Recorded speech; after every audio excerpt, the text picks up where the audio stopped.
بسم اللہ الرحمن الرحیم، السلام علیکم۔ میں سید عمران شفقت آپ کی خدمت میں حاضر ہوں۔ بجٹ آ رہا ہے 2022-23 فسکل ایئر کا، اور پاکستان کا میں ایک جو موقر انٹرنیشنل ایک ذرائع ابلاغ کا کہہ لیں ادارہ ہے BBC اردو، وہ سوال یہ کر رہا ہے کہ ایک عام آدمی، ایک عام پاکستانی چاہتا کیا ہے؟ زیادہ تنخواہ چاہتا ہے، کم ٹیکس چاہتا ہے، سستا گوشت چاہتا ہے، پھل چاہتا ہے، کیا چاہتا ہے؟ زیادہ تنخواہ چاہتا ہے، کیا چاہتا ہے؟ یہ وہ سوال ہے جو پچھلے 74 سال میں پاکستان کے اندر گم ہو چکا ہے۔ اس کا جواب گم ہو چکا ہے۔ سوال تو ہے، جواب گم ہو چکا ہے۔ اور اس سوال کا سادہ سا جواب یہ ہے کہ پاکستان کی قوم جو ہے، یا ایک عام پاکستانی، وہ زندگی چاہتا ہے، عزت کے ساتھ زندگی چاہتا ہے۔ اگر اس کے نیچے ہم جائیں، تھوڑا سا اس کے مندرجات میں جائیں، تو پھر یہ ہم کہہ سکتے ہیں کہ عام پاکستانی کی خواہش ہے کیا؟ عام پاکستانی کی خواہش یہ ہے کہ اس کی ایک چھت ہو، ایک اس کا گھر ہو، اس کے بچے جو ہیں ان کو وہ تعلیم دلوا سکے، فیس ادا کر سکے، بجلی کا بل ادا کر سکے، عزت کے ساتھ زندگی گزار سکے۔ اس سے زیادہ ایک عام پاکستانی کی خواہش نہیں ہے۔ آپ کسی بھی پاکستانی سے نکال کے یعنی اس کو سنگل آؤٹ کریں اور پوچھیں کہ وہ چاہتا کیا ہے، یہی اس کی جو خواہشات جو اس کی زبان کے اوپر نہیں آتی یا وہ بتا نہیں پاتا، ان ساری خواہشات کا مطلب یہ نکلتا ہے کہ یار کہ وہ عزت سے یہ جو 4 دن کی زندگی ہے وہ چاہتا ہے کہ گزر جائے، کہ جب اس بچوں کو پال پوس کے بڑا کرے، ان کو پڑھا لکھا لے اور ان کی عزت کے ساتھ شادی کر لے، اور مرتے وقت اس کے سینے پر کوئی بوجھ نہ ہو۔ جب اس کو کوئی اللہ رحم کرے کوئی بیماری لگے، تو کوئی موذی بیماری لگے یا کوئی جان لیوا بیماری لگے، تو اس کو یہ ٹینشن نہ ہو کہ میرے بعد میرے بچوں کا کیا ہوگا۔ یہ اس کی خواہش ہے، اس سے زیادہ کچھ نہیں چاہتا۔ اور یہ دنیا کی ریاستوں نے یہ والے کام کر دکھائے ہیں سوشل سیکیورٹی کے نام کے اوپر، فلاحی ریاست کے نام کے اوپر۔ اور ہمارے ہاں آج تک یہ سوال ہے، آج تک یہ 74 سال میں پوچھا جا رہا ہے کہ ایک عام پاکستانی چاہتا کیا ہے۔ میں اس کی آپ کو مثال دوں کہ ایک جو عام مزدور ہے پاکستان کا، وہ اس کی تنخواہ جو ہے یا ایک دن کی دہاڑی وہ 1000 روپیہ ہے۔ 1000 روپیہ دہاڑی لے کے جب وہ گھر کو رات کو آئے گا، تو اس کی آدھی تنخواہ 1 کلو گھی یا کھانے کا جو تیل ہے، کوکنگ آئل، وہ کھا جائے گا۔ ایک دن کی جو دہاڑی ہے وہ آدھی، یعنی 500-550 روپے کلو تیل ہے، وہ کھا جائے گا۔ اگر اس کے پاس موٹر سائیکل ہے تو 1 لیٹر پٹرول جو ہے وہ کتنا ٹائم نکال لے گا؟ وہ 230-35 روپے ہونے والا یہ والا پٹرول جو ہے، تو وہ آدھی وہ کھا گیا۔ جو باقی پیسے بچے 500، اس میں سے آدھے وہ کھا گیا۔ پیچھے کیا رہ گیا؟ بجلی کے بل کہاں سے دے گا؟ آٹا کہاں سے لائے گا؟ روٹی کہاں سے پکائے گا؟ کیا کھلائے گا؟ کیا بچوں کی فیس کہاں سے دے گا؟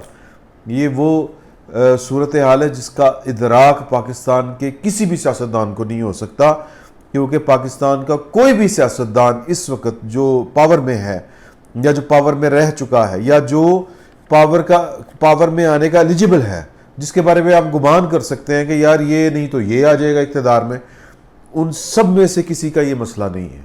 ان سب میں سے کسی کو بھوک کا نہیں پتا۔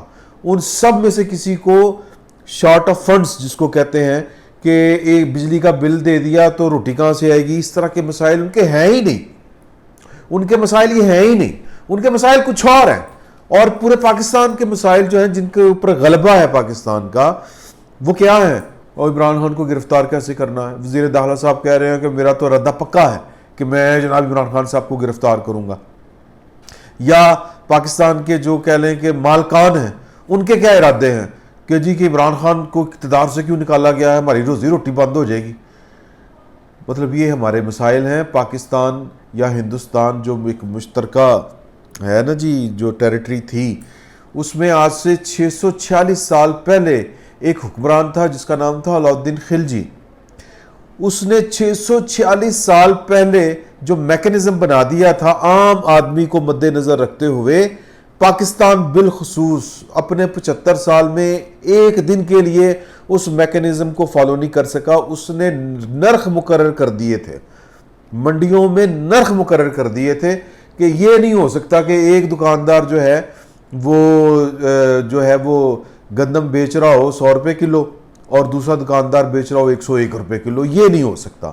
اس کے دور حکومت میں 646 سال پہلے اس نے یہ میکنزم بنا دیا تھا. جب امریکہ، انگلینڈ وغیرہ اس طرح کے جو مالک ہیں ان میں اس طرح کی چیزیں خواب خیال تھی. امریکہ تو خیر تھا ہی نہیں اس وقت. تو یہ میکنزم اس نے جو بنایا تھا پاکستان میں آج تک یہ قائم نہیں ہوا. اس سے کیا ہوتا ہے کہ سات گزاری بڑھتی ہے، مطلب منافع کی شرح اپنی مرضی سے. اور یہ دنیا کی سب سے وہ خطرناک معاشرے ہوتے ہیں کہ جس میں یہ نہیں پتہ ہوتا کہ آج میں نے اگر چینی 100 روپے کلو خریدی ہے یا 75 روپے کلو خریدی ہے، میں ایک مثال کے طور پر پیش کر رہا ہوں، اور میں گھنٹے بعد مارکیٹ میں جاؤں گا تو اسی ریٹ پر مجھے ملے گی کہ نہیں ملے گی. یہ بے یقینی جو ہوتی ہے یہ تباہ کن ہوتی ہے، اور اس سے ہی جو ہے وہ بد امنی کے سارے دروازے کھلتے ہیں. اور ہم پوری ریاست پچھلے 74-75 سال میں پوری طرح ناکام ہو چکی ہے اس سلسلے میں کہ وہ پاکستان کے، کیونکہ پاکستان کے عام آدمی کا جو یا ایک عام پاکستانی جو ہے وہ پاکستان کی ریاست کا سبجیکٹ ہی نہیں رہا، اس کی ترجیح نہیں رہا.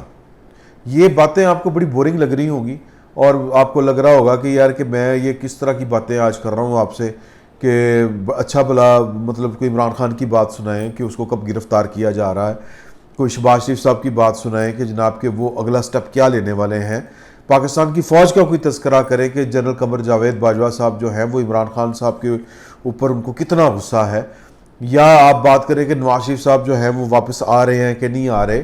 یہ جو حمزہ شہباز صاحب ملے ہیں جناب آصف علی زرداری صاحب سے، یہ پنجاب میں چل کیا رہا ہے، یہ پنجاب میں جو کابینہ کیوں نہیں بن رہی، یا پنجاب میں وزارتوں کا کیا پھڈا پڑا ہوا ہے، پاکستان مسلم لیگ نون کی اور پاکستان پیپلز پارٹی کی کتنی دیر چلے گی. ہم یہ چیزیں سننے کے عادی ہیں، ہمیں بڑا مزہ آتا ہے ان ساری باتوں کے اوپر. میں اس پر بہت زیادہ گفتگو اس لیے نہیں کرنا چاہتا کہ یہ اکانومی میرا سبجیکٹ نہیں ہے، میں اس کا اعتراف آپ سے کر رہا ہوں، لیکن میرا سبجیکٹ جو ہے وہ ایک عام آدمی تو ہے، اور یہ عام آدمی جو ہے یہ بری طرح اگنور ہوا ہے. اور مہنگائی کا وہ کہہ رہے تھے، ایک دوست کل کہہ رہے تھے کہ جی کہ کل یہ افواہ پھیلی کہ جو پیٹرول کے نرخ ہیں یا پیٹرولیم مصنوعات کے وہ بڑھ رہے ہیں. پیٹرول جو ہے وہ اکٹھا 30 روپے کے قریب جو ہے وہ بڑھ جائے گا، اس طرح کی کوئی اطلاع تھی. اور یہ اطلاع یا افواہ اس قدر شدید تھی کہ پیٹرول پمپس کے اوپر لائنیں لگ گئیں. اور جس دن یہ پیٹرول 200 روپے ہوا تھا یا 210 روپے، اس دن بھی لائنیں لگی ہوئی تھیں. تو کہنے کا مقصد یہ ہے کہ کل وہ ایک صاحب ان لائنوں کو دیکھ کے کہہ رہے تھے کہ یار اس کا مطلب یہ ہے، اس لائن لگنے کا مطلب یہ ہے کہ عام پاکستانی جو ہے وہ اس پیٹرول کے ریٹ کو قبول کر چکا ہے، یعنی وہ تیار ہے لائن لگا کے پیٹرول لینے میں کہ کل مجھے اس سے زیادہ مہنگا ملے گا، اور وہ زیادہ مہنگا جو آج ریٹ ہے 210 روپے، اس سے زیادہ مہنگا خریدنے کے لیے وہ تیار ہے.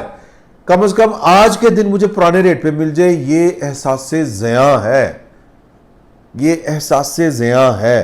یعنی کہ آپ اپنے اوپر، ہم پاکستانی ہر طرح کا ظلم برداشت کرنے کے لیے تیار ہو گئے ہوئے ہیں، اور یہ ایک دعوت ہے کہ آپ جناب اس سے بھی مہنگا کر لیں، ہم اسی طرح لائن میں لگ کے خریدیں گے، ہمارے بچوں کو کھانا ملے یا نہ ملے. بجلی کے بل جو ہے ان کے نرخ جتنے مرضی بڑھا دیں، ہم جو ہے وہ کوئی پروٹیسٹ نہیں کریں گے. ہم کوئی ایک وہ جو ہوتا ہے نا کہ چیلنج کسی گورنمنٹ کو نہیں کریں گے کہ یہ کیا ہو رہا ہے ہمارے ساتھ. ہم بڑے اچھے بچوں کی طرح ایک لائن میں لگ کے آپ کے تمام تر احکامات، یہ غلامانہ سی سوچ ہے. وہ یہ انگریز دور میں پتہ نہیں ہمارے اندر سے غلامی کے جراثیم کب ہوں گے. میں وہ انسٹیگیٹ نہیں کر رہا کہ آپ لوگ سڑکوں پر نکلیں اور جناب امن و امان اپنے ہاتھ میں لے لیں. میں صرف یہ بتانے کی کوشش کر رہا ہوں کہ کل ایک بندے کی آبزرویشن کہ وہ کہہ رہا ہے کہ پاکستانی قوم کو فرق ہی نہیں پڑتا، جتنا مرضی ان کے اوپر ظلم کر لیں. اور پچھلے 74 سال سے یہی ہوا ہے. یہ پیسہ جو پاکستان کے اوپر جو اتنا وہ 37 کے 57 ہزار ارب ڈالر کا جو قرض چڑھ چکا ہے، وہ کہاں گئے پیسے، کس پہ لگے؟ میں آخری لاہور میں جو سرکاری ہاسپٹل بنا ہے وہ جناح ہاسپٹل بنا تھا، اور 80s میں بنا تھا وہ والا، یا لیٹ 80s میں آپ کہہ لیں. کہاں پہ لگے ہیں یہ پیسے؟ یا اس سے ملتا جلتا یا ایک اور پروجیکٹ ہے وہ آگے پیچھے بنے تھے، PIC.